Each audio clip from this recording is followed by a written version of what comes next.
everyone. Welcome to class 8 sessions of subject history. And today we are discussing chapter number 11 and the chapter name is The Making of the National Movement from 1870s to 1947. This is your fifth session. तो बच्चों हम लोग grade 8 का subject history discuss कर रहे हैं और इसमें चैप्टर नंबर 11 डिस्कस कर रहे हैं.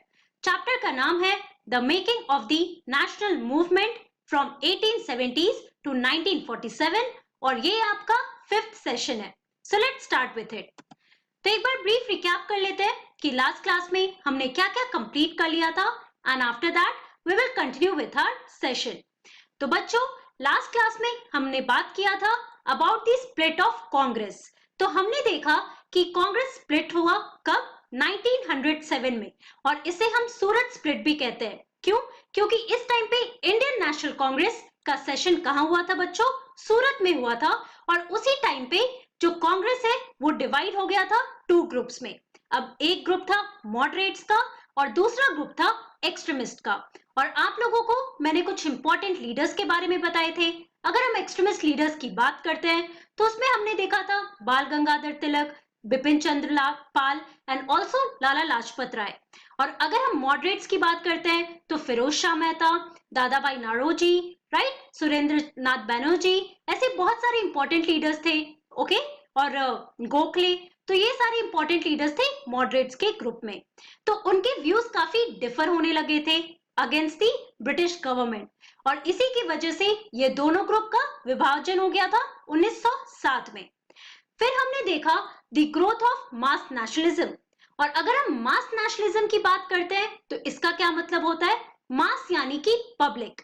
तो हमने देखा कि 1919 के आगे की अगर हम बात करते हैं यानी कि फर्स्ट वर्ल्ड वॉर के बाद, तो उसमें हम देखते हैं that there was the growth of mass nationalism कि बहुत ज्यादा मात्रा में या क्वांटिटी में हम लोग देखते हैं कि डिफरेंट कम्युनिटीज के लोग इस नेशनल स्ट्रगल में पार्ट लेने लगते हैं. फॉर एग्जाम्पल अगर हम फार्मर्स की बात कर रहे हैं, पेजेंट्स की बात कर रहे हैं, फैक्ट्री वर्कर्स की बात कर रहे हैं, बिजनेस पर्संस की बात कर रहे हैं या फिर वुमेन की बात कर रहे हैं, तो डिफरेंट आप देखोगे कि डिफरेंट सोसाइटीज के लोग या डिफरेंट कास्ट के लोग इस पूरे नेशनल स्ट्रगल में पार्ट लेने लगे थे. And that was the growth of mass nationalism. Okay अब ये पूरा सिनेरियो जब हो रहा था बच्चों तो हमारी कंट्री में एक टर्निंग पॉइंट आया. और ये टर्निंग पॉइंट क्या था? तो ये टर्निंग पॉइंट था the advent of Mahatma Gandhi. कि उस टाइम अगर हम 1915 की बात कर रहे हैं, ओके, तो 1915 में महात्मा गांधी, जिनका नाम आप लोगों ने काफी जगह पढ़ा होगा, है ना, जिनको हम बापू भी कहते हैं या फिर फादर ऑफ नेशन भी कहते हैं. तो महात्मा गांधी वापस इंडिया लौटे थे. कब? 1915 में. और इसके पहले वो कहाँ थे बच्चों? तो इसके पहले वो साउथ अफ्रीका में थे. जब उन्होंने लॉ डिग्री लिया था उसके बाद लॉ प्रैक्टिस करने के लिए वो साउथ अफ्रीका भी गए थे. और 1915 में जब वो इंडिया आते हैं तो उन्हें बहुत कुछ दिखता है कि हमारे कंट्री का पॉलिटिकल सिचुएशन कैसा है, किस तरीके से लोग इतने आक्रोशित हैं, काफी नाराज थे ब्रिटिश गवर्नमेंट के साथ, लेकिन उनको कोई लीडरशिप नहीं मिल रहा था. क्यों? क्योंकि यहाँ पे कांग्रेस के लोग ही आपस में बटे हुए थे. उनके जो व्यूज थे वो एक दूसरे से काफी डिफरेंट थे. तो यही हमारे कंट्री में एक बहुत ही टर्निंग पॉइंट आता है कि जब हमारा जो नेशनल स्ट्रगल का कोर्स है बच्चों वो काफी चेंज हो जाता है. तो इस पूरे पॉइंट को यहाँ पर हम समझने की कोशिश करते हैं कि किस तरीके से महात्मा गांधी ने आकर यहाँ पर नॉन वायलेंस और सत्याग्रह के थ्रू बहुत सारे लोगों का दिल जीता और बहुत सारे लोग महात्मा गांधी को अपना लीडर देखने लगे और उनके आइडियाज को फॉलो करने लगे. Okay so it is in these circumstances that Mahatma Gandhi emerged as a mass leader. तो जब लोग जो इंडियन सिटीजन थे बच्चों उनको रियलाइज होने लगा कि उनके कोई अच्छे लीडर नहीं है. अच्छा लीडर कहने का क्या मतलब है कि लोगों को खुद नहीं पता था कि वो क्या करे, क्योंकि जो लीडर्स थे वो आपस में ही डिवाइडेड थे. Therefore, जब महात्मा गांधी इंडिया आते हैं तो उन्होंने कुछ ऐसे काम किए, ऐसे मूवमेंट्स में पार्टिसिपेट किए जिसकी वजह से उनको एज अ मास लीडर यानी लोगों का लीडर देखा जाने लगा. So as you may know Gandhi ji aged 46 arrived in India in 1915 from South Africa. तो जैसे मैंने आपको बताया कि महात्मा गांधी साउथ अफ्रीका में रह रहे थे और वापस 1915 में वो इंडिया आए थे।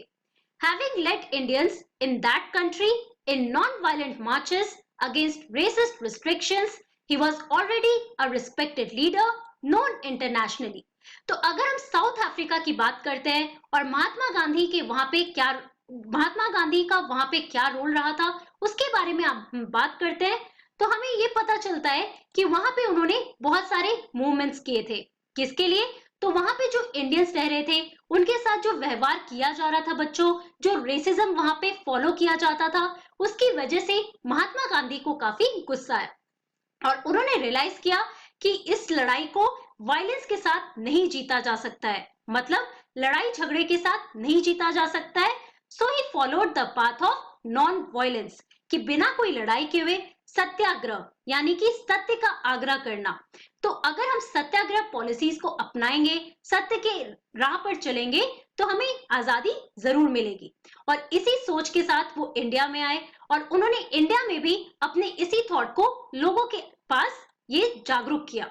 Okay, so his South African campaigns had brought him in contact with various types of Indians. अब जब वो साउथ अफ्रीका में बहुत सारे कैंपेन्स कर रहे थे, वहां पे भी नॉन वायलेंट मार्च कर रहे थे, सत्याग्रह का पॉलिसी अपनाया था, तो वहां पे उनको बहुत सारे इंडियंस मिले थे।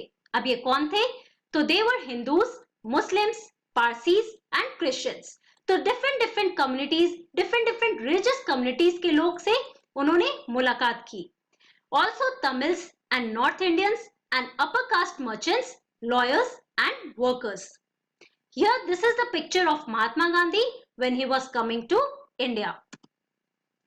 Now Mahatma Gandhi spent his first year in India traveling throughout the country, understanding the people, their needs and the overall situation. तो उन्होंने सबसे पहला कदम रखा यहाँ पे पॉलिटिक्स में। तो जब हम महात्मा गांधी के पॉलिटिकल लाइफ की बात करते हैं और अगर हम उनके पॉलिटिकल लाइफ की बात कर रहे हैं इन इंडिया, तो हम देखते हैं कि वो सबसे पहले उन्होंने क्या किया, उन्होंने ऑब्जर्व किया। वो पूरे कंट्री के थ्रू आउट उन्होंने पूरा ट्रैवल किया, हर एक जगह वो गए, उन्होंने लोगों से मिला और उन्होंने लोगों के परेशानियों को समझा और फाइनली उन्होंने पूरे ओवरऑल सिचुएशन को समझने की कोशिश की। Now his earliest interventions were in the local movements in Champaran, Kheda and Ahmedabad, where he came into contact with Rajendra Prasad and Vallabh Bhai Patel. तो यहाँ पर हम देखते हैं कि शुरुआती दौर पे उन्होंने क्या किया था बच्चों, कि जो लोकल मूवमेंट्स थे, राइट, कि जो पर्टिकुलर रीजन के मूवमेंट्स थे जहाँ पे पेजेंट्स को परेशानियां हो रही थी ब्रिटिश गवर्नमेंट के साथ, या फिर अगर हम मिल वर्कर्स की बात कर रहे हैं, तो यहाँ पे आप तीन मूवमेंट देख रहे हो। पहला मूवमेंट है चंपारण का, जो कि कहाँ है बच्चों, तो बिहार में। फिर हमने देखा खेड़ा मूवमेंट जो गुजरात साइड में था, अहमदाबाद अगेन इन गुजरात। तो ये तीन इंपॉर्टेंट मूवमेंट्स थे बच्चों, जिसमें महात्मा गांधी ने एज अ लीडर उन्होंने लोगों को डायरेक्ट किया था, right. So finally he led a successful mill workers strike in 1918 और 1918 में उन्होंने एक मिल वर्कर्स स्ट्राइक को सपोर्ट किया था और उसे लीड किया था। ओके, इसके बाद हम बात करने वाले हैं कुछ और मूवमेंट्स की जिसमें कि Mahatma Gandhi as a leader work कर रहे थे। ओके, सो रॉलेट सत्याग्रह, और एक दूसरा इंपॉर्टेंट मूवमेंट है बच्चों रॉलेट सत्याग्रह। अभी रॉलेट सत्याग्रह क्या है इसके बारे में यहाँ पर हम पढ़ते हैं। So in 1919 Gandhi ji gave a call for a satyagraha against the Rowlatt Act that the British had just passed. तो 1919 में एक रॉलेट एक्ट को पास किया गया था, किसके द्वारा, तो ब्रिटिश ऑफिशियल्स के द्वारा, और इसी की वजह से गांधी जी ने अपोज किया इस रॉलेट एक्ट को और उन्होंने क्या बोला कि हम एक सत्याग्रह करेंगे, हम एक सत्याग्रह मूवमेंट करेंगे और वो नॉन वायलेंस मूवमेंट होगा। ओके, सो अब ये रॉलेट एक्ट क्या है बच्चों, हम पहले उसको समझते हैं। So the act curbed fundamental rights such as the freedom of expression and strengthen the police powers. तो ये जो रॉलेट एक्ट था बच्चों, उसके तहत क्या हुआ कि जो लोगों के फ्रीडम ऑफ एक्सप्रेशन को बंद कर दिया गया था, उसे कर्ब कर दिया गया था, जो बेसिक फंडामेंटल राइट्स थे उसे कर्ब कर दिया गया था, एंड ऑल्सो जो वहां पे पुलिस यानी कि जो ब्रिटिश ऑफिशियल्स थे, ब्रिटिश पुलिस थे बच्चों, उनके पावर्स को और स्ट्रेंथन कर दिया गया था और मजबूत कर दिया गया था। So Mahatma Gandhi, Muhammad Ali Jinnah and others felt that the government had no right to restrict people's basic freedom. तो यहाँ पे आप देखो कि different nationalist leaders such as Mahatma Gandhi, उसके अलावा मोहम्मद अली जिन्ना और बाकी के जो नेशनलिस्ट लीडर्स थे, उनको ये लगने लगा कि जो लोगों के बेसिक फ्रीडम है, कि उनका जो बेसिक फ्रीडम ऑफ एक्सप्रेशन है, जिसके तहत वो अपने आइडियाज को रखा करते थे, अगर उसे रेस्ट्रिक्ट किया जाएगा तो उसकी वजह से उन्हें प्रॉब्लम होने लगेगा, है ना। और इसी की वजह से they called for a Satyagraha movement. Now Gandhi ji asked the Indian people to observe 6th April 1919 as a day of non-violent opposition to this act, as a day of humiliation and prayer and हड़ताल यानी कि strike. तो यहाँ पे उन्होंने लोगों से गुजारिश की कि हम 6 अप्रैल 1919 को क्या करते हैं बच्चों, हम एक ऑब्जर्व करेंगे इसे as a day of non violent opposition. कहने का क्या मतलब है कि कोई भी हम वायलेंस नहीं करेंगे, हम सिर्फ हड़ताल करेंगे, स्ट्राइक करेंगे और वो भी पीसफुल हड़ताल होगा। So satyagraha sabhas were set up to launch the movement. अब डिफरेंट रीजन में क्या किया गया, सत्याग्रह सभा बनाया गया so that they could launch the Rowlatt satyagraha movement. Now the Rowlatt satyagraha turned out to be the first all India struggle against the British government, although it was largely restricted to the cities। और एक पहला movement था बच्चों जहां पे हमने देखा कि पूरे भारतवर्ष के लोग मिलकर इस मूवमेंट में पार्टिसिपेट कर रहे थे, लेकिन ये जो मूवमेंट था बच्चों ये सिर्फ सिटीज तक ही रेस्ट्रिक्टेड था, ये विलेजेस के लोग इसमें पार्टिसिपेट नहीं कर रहे थे। Okay, so in April 1919 there were a number of demonstrations and hartals in the country and the government used brutal measures to suppress them। अब यहाँ पे आप देखो कि 1919 में भारी मात्रा में लोग रोड पर आए, उन्होंने बहुत सारे पब्लिक डेमोन्स्ट्रेशंस किए अगेंस्ट द ब्रिटिश गवर्नमेंट, जो कि वायलेंट डेमोन्स्ट्रेशन नहीं था, ये नॉन वायलेंट डेमोन्स्ट्रेशन था और बहुत सारे हड़ताल्स भी हुए थे, राइट। लेकिन ब्रिटिश गवर्नमेंट को काफी डेंजर लगने लगा ये सब कुछ देख के, जहां पे उन्होंने देखा कि बहुत सारे लोग इस पूरे मूवमेंट में पार्टिसिपेट कर रहे हैं, तो उन्होंने कुछ वायलेंट मेजर्स लेना शुरू किया अगेंस्ट द इंडियंस। और उसका एक एग्जांपल है जलियांवाला बाग एट्रोसिटी। अब ये जलियांवाला बाग का है बच्चों, तो ये अमृतसर में है। Okay, so the Jallianwala Bagh atrocities inflicted by general Dyer in Amritsar on Baisakhi day, that is 13 April. तो ये बहुत ही इंपॉर्टेंट डे था बच्चों, 13 अप्रैल, और इस दिन बैसाखी मनाया जाता था। ओके, तो 13 अप्रैल 1919 को ये जलियांवाला बाग मैसेकर हुआ था। और इसमें क्या हुआ था बच्चों कि जलियांवाला बाग में वहां पे बहुत सारे लोग इकट्ठे हुए थे। ओके, और कुछ इंपॉर्टेंट इशू पे वहां पे एड्रेस किया जा रहा था बाय द लीडर्स। लेकिन जैसे ही जनरल डायर, ओके, वहां के जो पुलिस डिपार्टमेंट में लोग थे, उनको जैसे ही पता चला तो उन्होंने क्या किया, उन्होंने पूरे बाग को चारों तरफ से घेर लिया और जो भी एग्जिट डोर था बच्चों उसे बंद कर दिया। और जनरल डायर ने क्या किया, उन्होंने ऑर्डर दिया ओपन फायरिंग का, जैसे कि आप इस पिक्चर में देख सकते हो। Now this picture is depicting the whole horrifying event of Jallianwala Bagh massacre, कि किस तरीके से यहाँ पे जितने मेन थे, वुमेन थे या चिल्ड्रन थे, उनको बहुत ही बेरहमी से मारा गया था। किसके द्वारा, तो ब्रिटिश पुलिस ऑफिसर्स के द्वारा। तो और इसके बाद आप देखो कि लोगों के पास कोई एग्जिट नहीं था, तो बहुत सारे लोग इस जलियांवाला बाग मैसेकर में मर गए थे।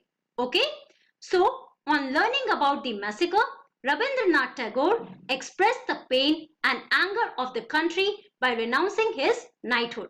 तो उनको क्वीन के द्वारा नाइटहुड दिया गया था। Now that was an honor।